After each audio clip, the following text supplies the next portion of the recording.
Well, good morning, everyone. Happy Sabbath.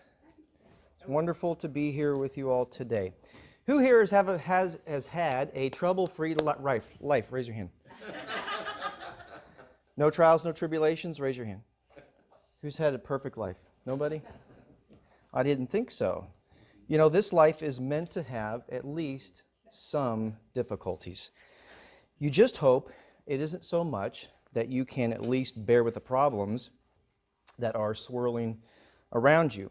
You know, King David is always a good source if you want to look into the mind of a man of God to see how he dealt with the struggles in this life. And God directed David to put his thoughts down on parchment for us to learn lessons, to see that we're not alone in this, to see that there are others out there struggling as we are and how to deal with this thing that we call life. I'd like you to turn to Psalm chapter 10 because Psalm chapter 10, David begins the chapter in Psalm 10 by dealing, or I should say by lamenting about the prevalence of evil. Now, you might find yourself in the same boat sometimes, wondering, why there is so much evil. Perhaps you think about that a lot. How do you deal with this evil that's around us? And you might even find yourself questioning God, as David seems to at the beginning of the chapter, where he says, God, where are you? And why do you hide in times of trouble? So David sets the stage by showing how the evildoer behaves and he thinks in his heart. And you can read that later, but he goes through the whole first section. How does the evildoer think? How does he relay this in his heart? He thinks he's getting away with things. And he seems to be at least somewhat lamenting what the Christian often laments today. How is it that the evildoer prospers? Look at verse 3 in Psalm chapter 10. For the wicked boasts of his heart's desire. He blesses the greedy and renounces the Lord. The wicked in his proud countenance does not seek God. God is in none of his thoughts. His ways are always prospering. Drop down to verse 8. He sits in the lurking places of the villages. In the secret places he murders the innocent. His eyes are secretly fixed on the helpless. He lies in wait secretly as a lion in his den.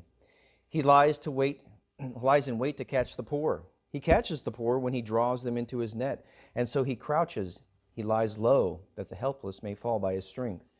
He has said in his heart, God has forgotten. He hides his face, and he will never see basically what I do. David lays out the problem here, and it seems that the wicked are winners and the righteous are losers in this game of life. And you may feel that way at times. You might feel that it's only the wicked that are winning. How is it that the wicked can prosper and I can't seem to catch a break with all these problems that beset me, it seems like every day of my life? But as David has done a masterful job at setting up the problem, he also lays out the solution for us in the next few verses at the end of the chapter. So I have 3 quick points for you today, 3 quick points that I want to show you about God's ultimate control over the events in not just the world's overall scheme, but in your life, in your individual life. Point number 1 is very simply, God knows. Look at verse 14. God knows. But you have seen, David says of God, for you observe trouble and grief to repay it by your hand. The helpless commits himself to you. You are the helper of the fatherless. God knows. He sees everything. And it's important to know that God is not ignorant of evil in our life or anyone else's. And David shows us that God sees both the trouble, that is the outward circumstances, and the inward heart, the grief that we go through when we see these things happen or we go through these events. Now, most of the time, we want the injustice taken care of now. We want it taken care of immediately when we see injustice. But immediately is sometimes a perspective. And whose perspective are we looking at? Remember what the Apostle Peter said when he said that the Lord is not slow in keeping his promise, as some understand slowness. This is the way some understand it. He is patient with you, not wanting anyone to perish, but everyone to come to repentance. So there is perspective here on what quickness is as far as repaying vengeance. So we can't, or we don't know all the inner workings that God is orchestrating in the events of this world or in your life in particular. Sometimes it involves patience on our part to let God work what he desires for you and for others. He has promised, that wonderful promise, that he will never leave you nor forsake you, and that he is preparing you to fit in this amazing puzzle of life. You're that piece, and he has this place prepared for you. He's going to put you right there. And sometimes it takes a little bit of time to get everything prepared just right to put you in that one section. But at the same time, while we wait on God, we should still desire that God will break the power of evil, as we see in verse 15, where it says, "Break the arm of the wicked," David says, "and the evil man. Seek out his wickedness until you find none." He wants justice, and justice will be served at some point. We just don't want to have a part with the wicked, because we know that eventually justice will be served. Point number 2, after God knows, God rules. God rules. Look at verse 16. So God not only sees the evil and knows about it, but he is the ultimate ruler. He's the ultimate ruler. The Lord is king forever, it says in verse 16. The nations have perished out of his land. Now, sometimes we look around at the circumstances around us and we wonder how it is that God rules and how is he actually in control of the situation. But we look at things with our own human eyes, which, as I said before, we want immediate action and relief of injustice. And we pray to God to take control of the situation now. It's like the commercial. It's my money and I want it now. We want justice now. But God, who sits on high, has this different perspective than we do, and he sees his creation as the creator. And as such, as the creator, he knows how all the parts work together in a way that we don't understand in this flesh. So while sometimes God will answer our requests immediately, at other times he plans to require us to wait and hope and look at God and wait for his will to be fulfilled in us. Now, some will say, well, that's rather selfish of God, isn't it? For him to make me wait for something that I seemingly need. But this is the one who created us. If you create something, you understand it intricately. You've laid it out, you've planned it, you've worked on it, you know the ins and outs of it, you know what that creation needs. And so we have to always understand that God has our best interest at heart. Let me give you an example. Many of you are parents in here, and you've had children that have grown up, and you think back to when they started to walk, and there's a progression that takes place over that period. But before walking, there's several things that need to take place. They've got to learn to roll. It develops the nervous system in a way. And to be able to roll and to be able to crawl, they've got to, remember that rocking phase that they go through? They go through that rocking phase, you know, they're getting ready to crawl, and then they eventually start to crawl. And then when they start to crawl, then they eventually start to stand. And when they start to stand, they grab on things and they cruise down the sofa or they cruise down the table. So there's this progression, and eventually they'll let go and they'll walk and then they'll fall. And they'll get up and walk and they'll fall. And eventually they get up and walk and they don't fall anymore. And over this takes place until walking is second nature. And then it's on to other things, getting into things, you know. But you see, if you stepped,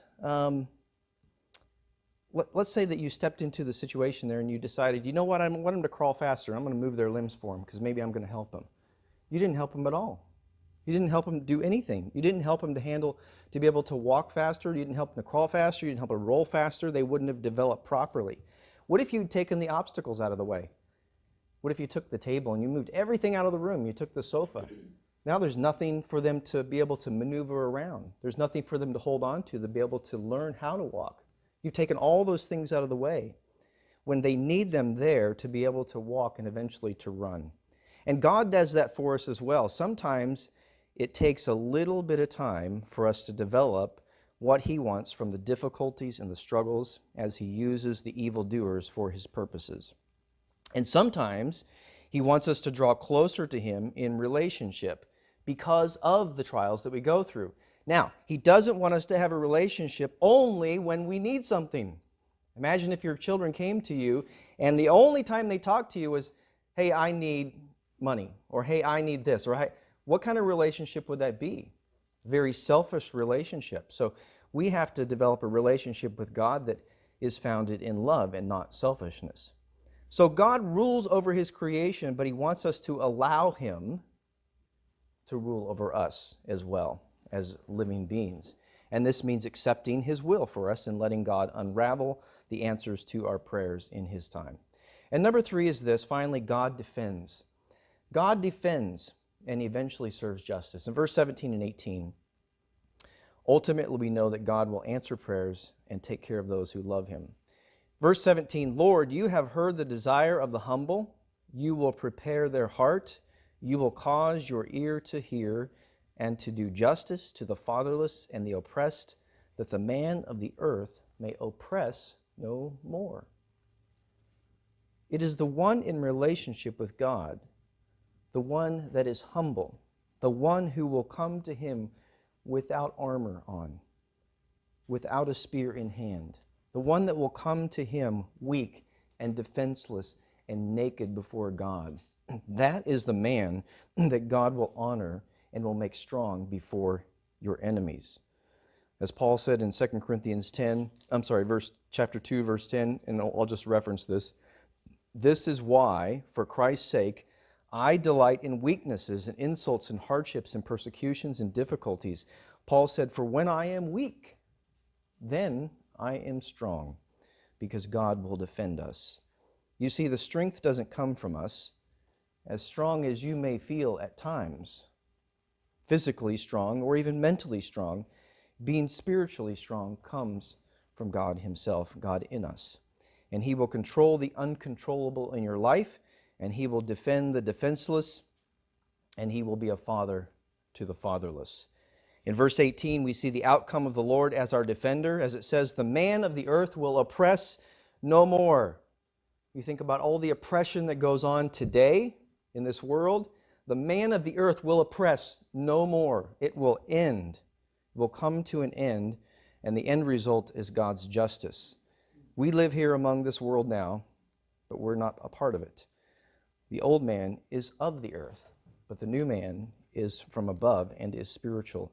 And no amount of effort from the evil that surrounds us or of the tribulations that seek to trip us up will thwart the glory that will be revealed in us when the King eventually returns.